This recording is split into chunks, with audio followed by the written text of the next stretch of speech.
मोना रसोई घर का काम निपटाकर निकली तो रात के 11 बज रहे थे। वह अपने कमरे में जाने से पहले प्रदीप के कमरे में पहुंची। उस समय वह बिस्तर पर आंखें बंद करके लेटा हुआ था। मोना बोली, साहब जी मैं कमरे पर सोने जा रही हूं, कुछ लाना है तो बताइए। प्रदीप ने आंखें खोली और अपने माथे पर हाथ फेरते हुए बोला, मोना आज सिर में बहुत दर्द हो रहा है। ठीक है साहब जी, मैं आपके माथे पर बाम लगाकर दबा देती हूँ। और अलमारी में रखी बाम की शीशी लेकर आ गई। वह प्रदीप के माथे पर बाम लगाकर सिर दबाने लगी। कुछ देर बाद मोना ने पूछा, साहब अब कुछ आराम हुआ क्या? हाँ मोना, बहुत आराम हुआ है। अरे तेरे हाथों में तो जादू है। यह कहते हुए प्रदीप ने अपना सिर मोना की गोद में रख दिया। मोना सिर दबाने लगी और वो महसूस कर रही थी कि एक हाथ उसकी कमर पर रेंग रहा है। उसने प्रदीप की ओर देखा। प्रदीप बोला, मोना यहाँ रहते हुए तू किसी बात की चिंता मत करना, तुझे किसी चीज की कोई कमी नहीं रहेगी। जब कभी जितने रुपए की जरूरत पड़े तो बता देना। जी साहब। आज तेरी मैडम मथुरा गई हुई है, वहाँ जरूरी मीटिंग है, 6 दिन बाद वापस आएगी। ये कहकर प्रदीप ने उसे अपनी ओर खींच लिया। मोना समझ गई थी कि प्रदीप की क्या इच्छा है। वह बोली, नहीं साहब जी ऐसा मत करो, मुझे तो माँ बाप ने आपकी सेवा करने के लिए यहाँ भेजा है। अरे मोना यह भी तो सेवा ही है।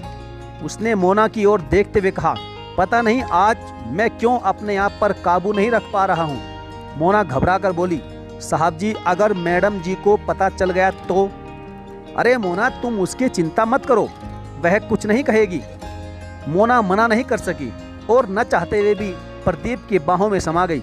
कुछ देर बाद जब मोना अपने कमरे में आकर बिस्तर पर लेटी तो उसकी आंखों से नींद भाग चुकी थी। उसकी आंखों के सामने माँ पापा, 3 छोटी बहनों और भाई के चेहरे नाचने लगे। यहाँ से लगभग 300 किलोमीटर दूर उसका गांव भोजपुर है। उसके पापा राजमिस्त्री का काम करते हैं। महीने में 14-15 दिन मजदूरी पर जाते हैं क्योंकि रोजाना काम नहीं मिलता। मोना तो 5 साल पहले ही 10वीं कक्षा पास करके स्कूल छोड़ चुकी थी। उसकी 3 छोटी बहनों और भाई अभी भी पढ़ रहे थे। माँ ने उसका नाम मोहिनी रखा हुआ था, लेकिन पता नहीं कब वह मोहिनी से मोना बन गई। एक दिन गांव की प्रधान सुशीला देवी ने माँ को बुलाकर कहा कि मुझे पता चला है कि तेरी बेटी मोना तेरी तरह बहुत बढ़िया खाना बनाती है, तू उसे सुबह से लेकर शाम तक के लिए मेरे घर भेज दे। माँ ने कहा, ठीक है प्रधान जी, मैं उसे भेज दूंगी। 2 दिन बाद मोना ने सुशीला प्रधान के घर की रसोई संभाल ली। एक दिन एक बड़ी सी कार सुशीला प्रधान के घर के सामने रुकी। कार से प्रदीप और उसकी पत्नी मालिनी मैडम उतरे। कार पर लाल बत्ती लगी हुई थी। सुशीला प्रधान की दूर की रिश्तेदारी में मालिनी मैडम बहन लगती थी। दोपहर का खाना खाकर प्रदीप और मालिनी ने मोना को बुलाकर कहा, तुम बहुत अच्छा खाना बनाती हो, हमें तुम जैसी लड़की की सख्त जरूरत है, क्या तुम हमारे साथ चलोगी? जैसे तुम यहाँ खाना बनाती हो वैसे ही तुम्हें वहाँ भी रसोई में काम करना है। मोना चुप रही। सुशीला प्रधान बोल उठी, अरे ये क्या कहेगी, इसके माँ बाबा को कहना पड़ेगा। कुछ देर बाद ही मोना के माँ बाबा वहाँ पर आ गए थे। सुशीला प्रधान बोली, रोशन लाल जी यह मेरी बहन है, सरकार में एक मंत्री की तरह हैं। इन्हें तेरी बेटी के हाथ का बना हुआ खाना बेहद पसंद आया है, तो ये लोग इसे अपने घर ले जाना चाहते हैं रसोई के काम करने के लिए। रोशन लाल जी बेटी मोना को भेजकर बिल्कुल चिंता मत करना, हम इसे पूरा लाड़ प्यार देंगे। रुपये पैसे हर महीने या फिर जब तुम चाहोगे तब भेज दिया करेंगे, ऐसा मालिनी मैडम ने कहा। फिर बाबा ने कहा कि साहब जी आप जैसे बड़े आदमी के यहाँ पहुँचकर तो इसकी किस्मत ही खुल जाएगी। ये आपकी सेवा खूब मन लगाकर करेगी, यह कभी शिकायत का कोई मौका नहीं देगी आपको।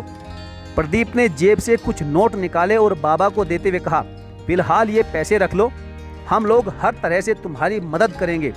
यहाँ से मथुरा तक कोई भी सरकारी या गैर सरकारी काम हो पूरा करा देंगे। अपनी सरकार है तो फिर चिंता किस बात की। मोना उसी दिन प्रदीप और मालिनी मैडम के साथ इस कस्बे में आ गई थी।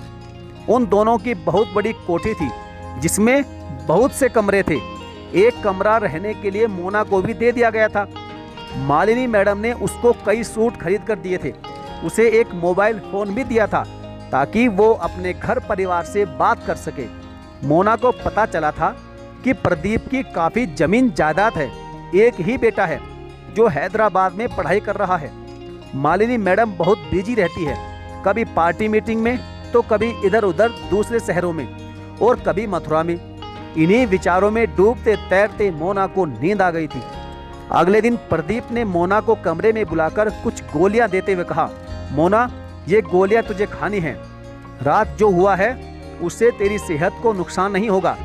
मोना ने कहा, जी साहब। और उसने वे गोलियां जब देखी तो वह समझ गई कि यह गोलियां तो पेट गिराने वाली हैं। और हाँ मोना, कल अपने घर ये रुपये मनी ऑर्डर से भेज देना। यह कहते हुए प्रदीप ने 5,000 रुपये मोना को दे दिए। रुपये लेते हुए मोना ने कहा, साहब इतने रुपये? अरे मोना, यह रुपये तो कुछ भी नहीं है। तू हम लोगों की सेवा कर रही है ना, इसलिए मैं तेरी मदद करना चाहता हूँ। मोना सिर झुकाकर चुप सुनती रही। प्रदीप ने मोना का चेहरा हाथ से ऊपर उठाते हुए कहा, तुझे कभी अपने गांव जाना हो तो बता देना, ड्राइवर और गाड़ी भेज दूंगा। यह सुनकर मोना बहुत खुश हुई। तभी प्रदीप ने कहा, मोना तू मुझे इतनी अच्छी लगती है कि अगर मैडम की जगह मैं मंत्री होता तो तुझे अपना पीए बना लेता। मोना कहने लगी, रहने दो साहब जी, मुझे ऐसे सपने मत दिखाओ जो मैं रोटी बनाना ही भूल जाऊं। प्रदीप ने कहा, मोना तू नहीं जानती कि मैं तेरे लिए क्या करना चाहता हूं। खुशी के चलते मोना की आंखों की चमक बढ़ गई। 4 दिन बाद मालिनी मैडम घर लौटी। इस बीच हर रात को साहब मोना को अपने कमरे में बुला लेता और मोना भी उसे खुश करने के लिए पहुंच जाती। अगले दिन मोना एक कमरे के बराबर से निकल रही थी तो प्रदीप और मालिनी मैडम की बातचीत की आवाज आ रही थी। वह रुककर सुनने लगी। मालिनी ने पूछा कि कैसी लगी मोना? जवाब था, ठीक है, बढ़िया खाना बनाती है। मालिनी बोली, अरे नहीं नहीं, मैं रसोई की नहीं, बेडरूम की बात कर रही हूँ। मैं जानती हूँ कि उसने इन रातों में कोई नाराजगी का तुम्हें मौका नहीं दिया होगा।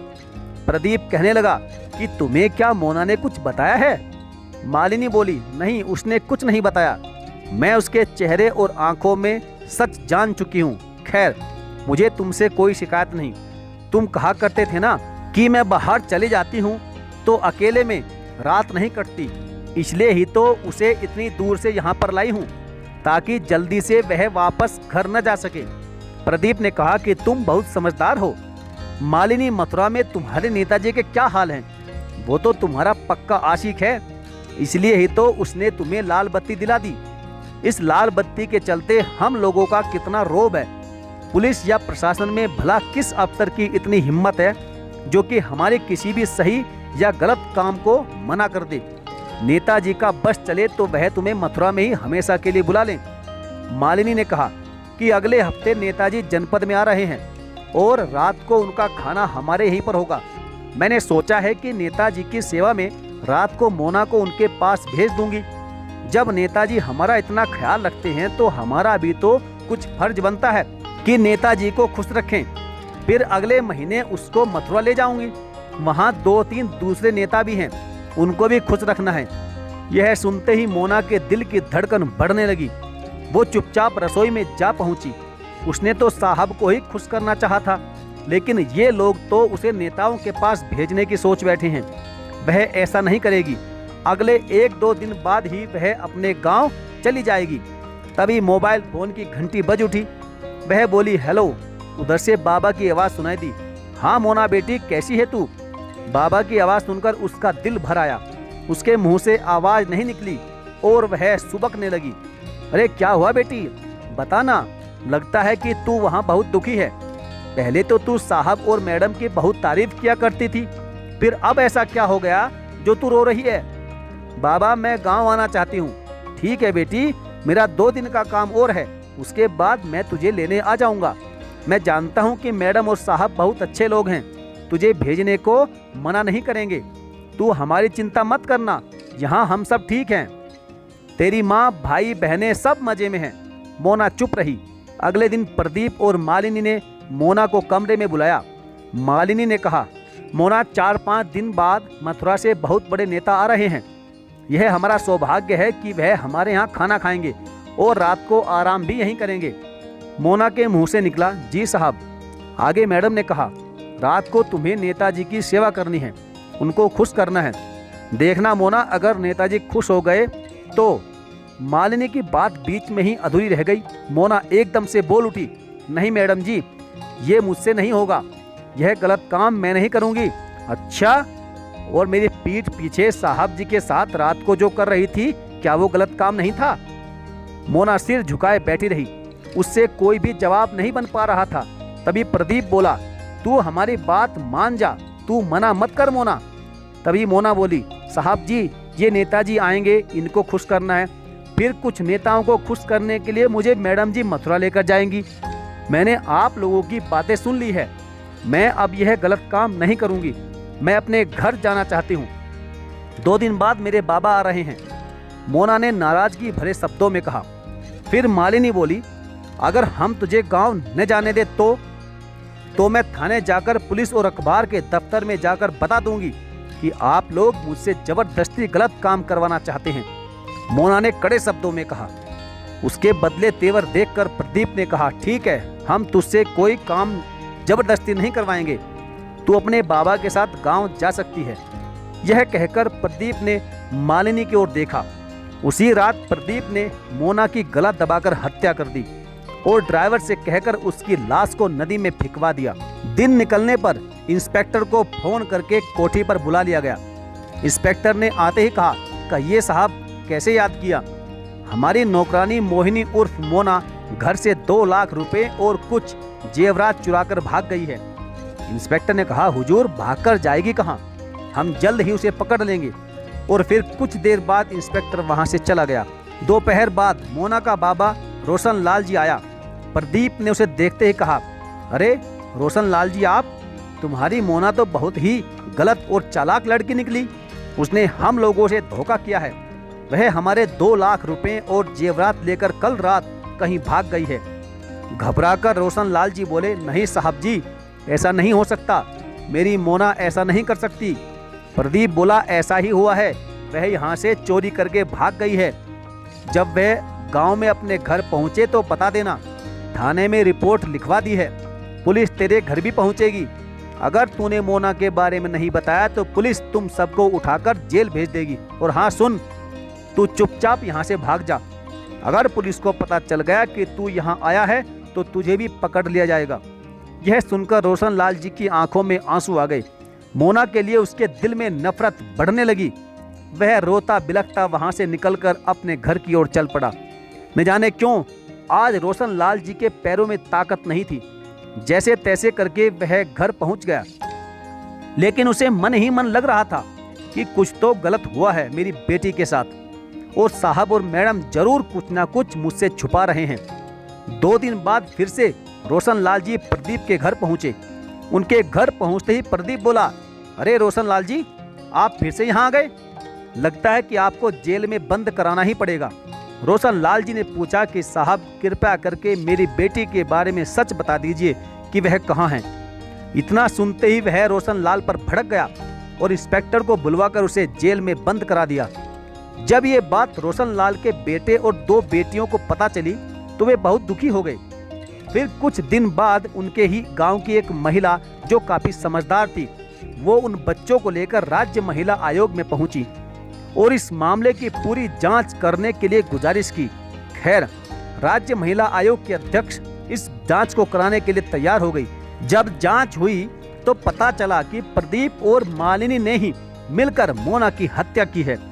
दोनों को पुलिस पकड़ कर ले गई और जब दोनों का सही ढंग से रिमांड हुआ तो उन्होंने पूरी बात उगल दी कि किस प्रकार से जब मोना ने नेताजी के पास जाने से उन्हें मना कर दिया और अपने बाबा के साथ गांव जाने की जिद करने लगी, तो हमने ही उसकी गला दबाकर हत्या कर दी और उसकी लाश को अपने ड्राइवर से कहकर जंगल में एक नदी में फेंकवा दिया।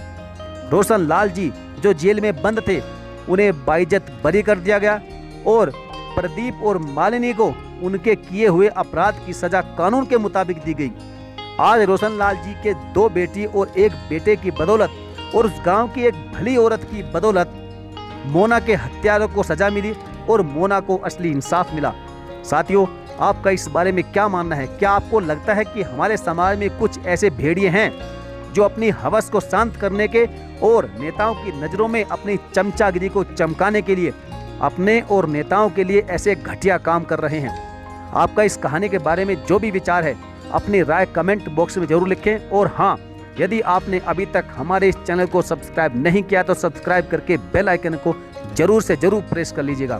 तो चलिए साथियों, मिलेंगे फिर और किसी दमदार कहानी में। तब तक के लिए धन्यवाद। जय हिंद।